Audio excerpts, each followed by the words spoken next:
சிவபெருமானின் திருவுருவம் என்பது வெறும் காட்சியல்ல, அது ஒரு பிரபஞ்ச பேராற்றலின் குறியீடு. மகுடம், கங்கை, நெற்றிக்கண் என ஒவ்வொரு அம்சமும் ஒரு தத்துவத்தை உணர்த்தினாலும், ஈசன் கையில் ஏந்தியிருக்கும் அந்த சிறிய உடுக்கைதான் ஒட்டுமொத்த பேரண்டத்தின் இயக்கத்துக்கும் அஸ்திவாரமாக விளங்குகிறது. படைத்தல் தொழிலின் தொடக்கப் புள்ளியாக கருதப்படும் இந்த உடுக்கையின் பின்னால் ஒளிந்துள்ள அறிவியலும் மற்றும் ஆன்மீகமும். உடுக்கை என்பது வெறும் இசைக்கருவி மட்டுமல்ல, அது பிரபஞ்சத்தின் படைப்பு, ஒலியின் வடிவம். சிவபெருமான் உடுக்கையை அசைக்கும் போது அதிலிருந்து எழும் தாளலயம் அண்டத்தின் இயக்கத்தை குறிக்கிறது. இந்த தட்டல் ஒலியிலிருந்துதான் அனைத்து ஒலிகளுக்கும் மூலமான ஓம் எனும் பிரணவ மந்திரம் பிறக்கிறது.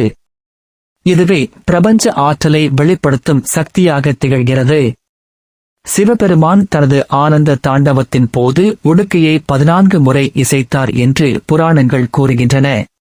அந்த 14 ஒலிகளிலிருந்துதான் சமஸ்கிருதத்தின் அடிப்படை இலக்கணமான மகேஸ்வர சூத்திரங்கள் பிறந்தன. அதேபோல் தமிழ் மொழியின் ஆதி ஒலிகளும் இந்த உடுக்கை நாதத்திலிருந்தே தோன்றியதாக நம்பப்படுகிறது.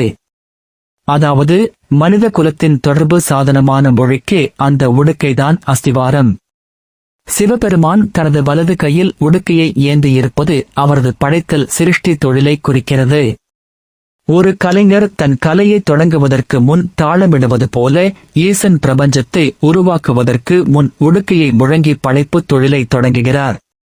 நவீன இயற்பியலில் விண்வெளி மற்றும் காலத்தை பற்றி பேசும் விண்வெளி நேர வளைவு, ஸ்பேஸ்டைம் கர்வேச்சர் மற்றும் பிரபஞ்சத்தின் வடிவம் ஆகியவை சிவபெருமானின் உடுக்கை வடிவத்தோடு ஒத்துப்போவதாக சில ஆய்வாளர்கள் வியப்புடன் குறிப்பிடுகின்றனர். சுருங்கச் சொன்னால் 2 முக்கோணங்கள் உச்சியில் சந்திக்கும் அந்த வடிவம் ஆக்கம் மற்றும் அழிவு சந்திக்கும் புள்ளியை உணர்த்துகிறது.